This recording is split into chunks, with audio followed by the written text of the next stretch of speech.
hemos hecho el primer análisis y hemos dicho, venga, me encaja, ¿no? Lo que decías tú, cash flow, tal, el equipo, no sé qué, vale. ¿Y ahora qué? ¿Cuáles son los próximos pasos, Joaquín? Sí, yo te diría que, bueno, poniendo un poco el horizonte de tiempo, mínimo son 6 meses, o 7, digamos, desde el primer conocimiento hasta la inversión, ¿vale? En nuestro caso, pues normalmente hay, yo te diría, pues pongamos 3 reuniones con el equipo, alguna visita a planta, si hay planta, o sea, como unas 3 reuniones, unos 3 primeros meses de trabajo, digamos, ¿no? De campo con el equipo, conocerlo, y a partir de ahí, si vamos adelante, pues hay una carta de intenciones, ¿no? Que ya se marca un poco los parámetros fundamentales de la inversión y de cómo vamos a funcionar, consejo de administración, etcétera. Si estamos de acuerdo, ya pasamos a trabajar más en detalle el plan de negocio y trabajar más en detalle el acuerdo de socios y pasamos algunas veces formalmente y otras veces no formalmente a una oferta, digamos, pues vinculante sujeta al due diligence. Muchas veces no lo hacemos esto de forma formal, sino que llega un momento en que lanzamos la due diligence, ¿no? Si es un emprendimiento más básica, se exprime más de detalle, y si la due diligence sale bien, pues ya tenemos todo preparado para la firma de la inversión. Y habitualmente estás hablando de unos 6 meses desde unas primeras reuniones a que pueda haber una fase de cierre, ¿no? El interlocutor, ¿quién nos gusta que sea? ¿O quién suele ser habitualmente por parte de la empresa? El director general o el CEO. O el CEO. ¿Queréis el CEO o director general? Y suele ser habitualmente este sí el que maneja las negociaciones, etcétera, etcétera. En nuestro caso, sí. En vuestro caso, Vale, Joaquín es una Pascuas. carga importante para el CEO, ¿eh? En estos procesos Claro, es un problema para la empresa porque el CEO va a tener que dedicar bastante tiempo a esto, ¿eh? hay que dedicarle tiempo, ¿no? Mucho. O sea que tiráis mucho, requerís mucho tiempo en el análisis. La persona, digamos, el equipo es básico y dentro del equipo, lógicamente, el CEO es fundamental, ¿no? Luego hay cosas que pueden delegarse y hacer uno u otro, pero es importante. Y en vuestro caso, Joaquín Pascuas, más o menos coincidirías con el proceso. Sí, más o menos el proceso, quizá no tan reglado como el caso de Kereon, pero sí el proceso es el mismo. Nosotros hemos cerrado una inversión en un plazo más corto, 2 o 3 meses, y otras las hemos cerrado en 6 o 7 meses, con lo cual no sé cuál sería el promedio, pero seguramente 4 o 5 meses sería el proceso de análisis y, y el proceso y los timings más o menos pues igual. O sea, al final, carta de intenciones o no carta de intenciones, lo que sí que hay es un proceso de análisis por parte de nuestro equipo, y cuando hemos validado un poco la propuesta, pues lo planteamos a nuestro consejo de administración, que en última instancia quien es soberano para aprobarlo o no, y ya está. ¿Este análisis depende de cada empresa o es siempre financiero o técnico? ¿Es incluso de mercado, de clientes, de tecnología? ¿Qué miráis exactamente? Yo siempre he dicho que esto interesa mucho a las empresas, pero claro, vale, ya he pasado el primer filtro, ya sé que encajo por los motivos que ya hemos comentado antes, pero ahora ¿qué me voy a encontrar? Aparte ya según ha dicho Joaquín, ahora mucha dedicación por parte, mejor que sea el CEO.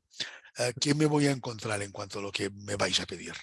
Sí, la dedicación normalmente es con el CEO o el equipo, no sé si, o los emprendedores, que normalmente suele haber la figura del emprendedor y CEO, a veces coincide, a veces no, pero por la general coincide, y suelen ser la persona, las 2 o 3 personas que están a cargo de la organización, ¿no? Y este análisis, ¿en qué consiste o en qué se basa? Pues cada caso es un mundo. Cuando tenemos una empresa que es muy tecnológica, pues obviamente hay que hacer un análisis muy de la tecnología, que no suele ser nuestro caso, porque ya te digo, invertimos más que en tecnología pura en modelos de negocio, y nos fijamos pues en el plan de negocio, en el mercado, referencias de clientes, el equipo. Es un poco, intentamos hacer un análisis un poco del conjunto de la compañía, ¿no? También comercial, me refiero. un poco qué está vendiendo, cómo están los precios de sus clientes, y bueno, pues, y financiera bien, obviamente un poco que las métricas que acompañan a la compañía en los últimos meses o años se vean reflejadas que sean posibilistas dentro de este plan de negocio que nos presentan, ¿no? Y nos pregunta José Manuel Colla, que estamos contigo ya, esta carta de intenciones que estabas comentando, ¿ya se plantean las condiciones indicativas, pregunta él, por ejemplo, de valoración? No, nosotros no solemos hacer carta de intenciones. Este era el caso de otro Joaquín. Nosotros lo que solemos hacer es una petición de información. Una vez que hemos tenido una entrevista o dos entrevistas con el equipo emprendedor y nos ha presentado el proyecto, lo que solemos hacer es una petición de información. Esa petición de información luego la procesamos y hacemos nuestro análisis y después, bueno, si llegamos a un acuerdo, pues planteamos un poco dentro de la ronda que tengan abierta, planteamos un poco cuál es nuestra opción dentro de esta propuesta de inversión que recibimos. Y bueno, en algún caso hemos hecho alguna carta, vamos a llamar carta de intenciones, pero no tiene por qué haber carta de intenciones. O sea, lo subimos a nuestro consejo de administración con un acuerdo previo dentro de la ronda y esto al final se traduce pues también, como decía antes, condicionado a unos acuerdos de pactos socios, etcétera, etcétera, y al final pues va una propuesta de nuestro consejo.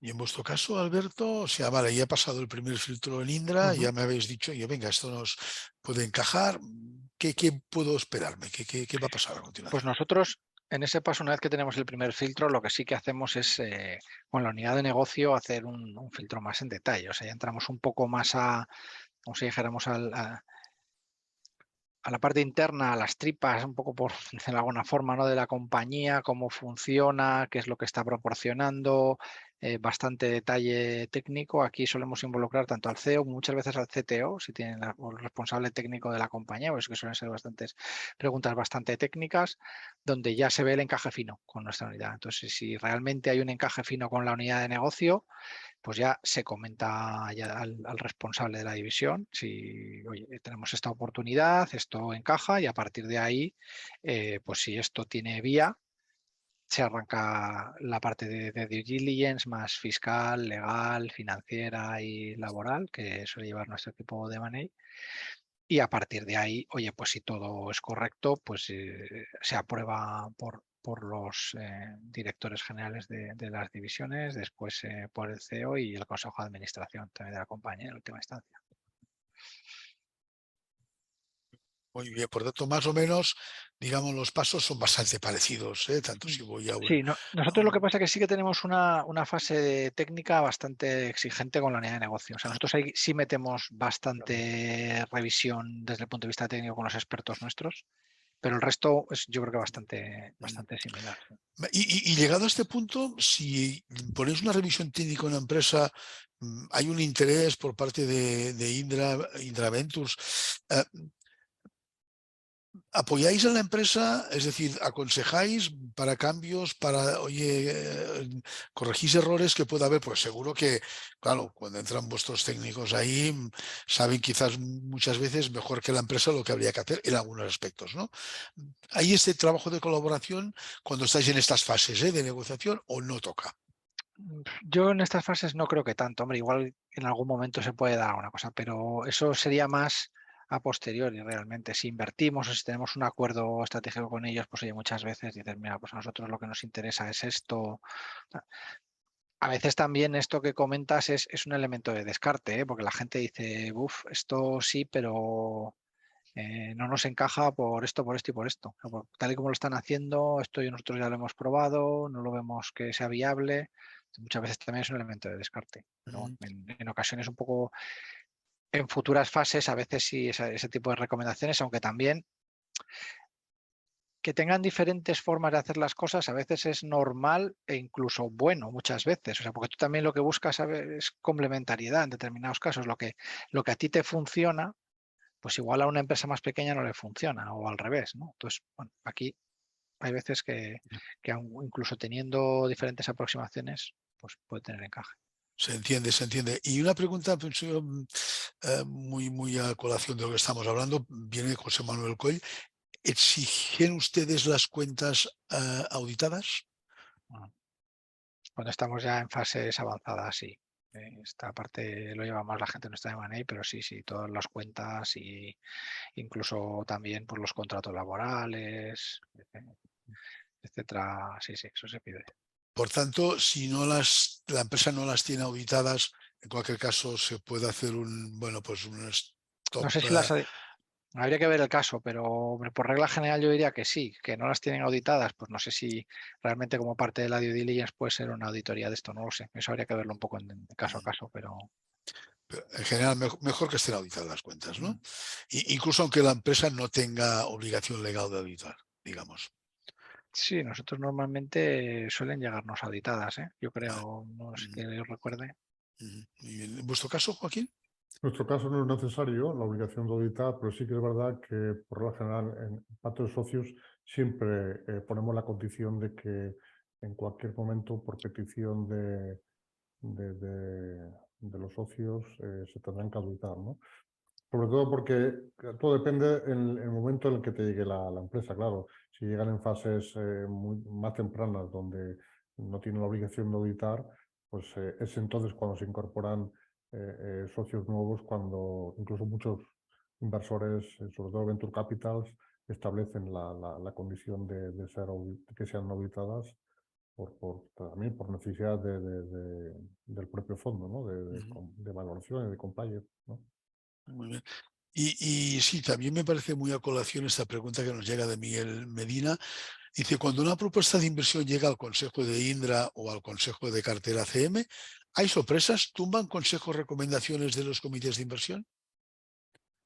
Pues a veces sí. Depende, pero a veces sí. A veces sí. En nuestro caso no suele ser así, porque nosotros llevamos muy trabajado los temas y realmente el 99% de los temas que ya llevamos a consejo son aprobados, me refiero. Están ya muy... O sea,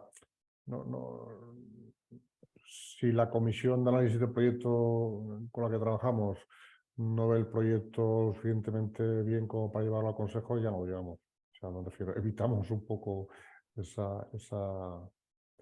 rechazo, ¿no? Va muy trabajado y es más de ratificación en nuestro caso, en nuestro consejo de administración. A nosotros, la verdad, hombre, la situación es un poco distinta, ¿eh? Porque al final el consejo está como, pues, está con muchas cosas. Como una empresa grande, al final es el consejo realmente de todo el grupo. Alguna vez hemos tenido alguna cosa, alguna recomendación que hemos cambiado y después ha salido la operación, ¿eh? Pero algunas veces, pues bueno, han tenido algunas pegas sobre ellas, pero lo normal es que sí que ya está trabajado todo y que tenga sentido. O sea, no llevamos cualquier cosa, evidentemente, al consejo, pero bueno. Muy bien. Y en esta fase de negociación que estamos hablando, pienso que están llegando preguntas muy interesantes y muy en la línea. Y bueno, tenemos aquí un montón más y ya las iremos intentando trasladar, ¿no? Pero nos pregunta Fernando Peces, dice, vale, estamos negociando con algún puesto, con algún director de área, lo que sea, que ya se ve que este va a tener que salir después de la inversión, por el motivo que sea, ¿no? ¿Hay algún tipo de acuerdo que podamos llegar para intentar retenerlos, aunque luego vayan a salir de la empresa o organización, y algún tipo de acuerdo que se puede llegar con los directivos actuales o con los gestores de la empresa o de algún área de la empresa? ¿Hay algo de esto o es muy particular esto en cada caso? No sé, en mi caso yo creo que es muy particular, no sé, saber cuál es el caso, ¿no? Y motivos por qué esa persona se va, si las de retener porque es una pieza clave de la reunión del equipo, claro, pues entonces sí que es un tema a cuestionar o a valorar, ¿no? No sé, habría que ver el caso. Nosotros también, hombre, sí que en algunas, cuando tú inviertes en una empresa, muchas veces lo que sí que tienes en el acuerdo de inversión es un determinado lock-up en las acciones, de venta de acciones, para que, bueno, esa gente, retener a esa gente que es clave, ¿no?, a la compañía, ¿no? Eso sí que muchas veces existe. Lo otro, bueno, pues no sé, eso ya serían cosas más particulares, como dice Joaquín. Yo creo que Sí, hombre, sí, en todos los pactos de socios suele haber la cláusula de permanencia, ¿no? Y la claro. cláusula, esto sí, pero esto es más con el equipo, bueno, diría emprendedor, normalmente suele coincidir con el equipo de la empresa, ¿no? Con los socios.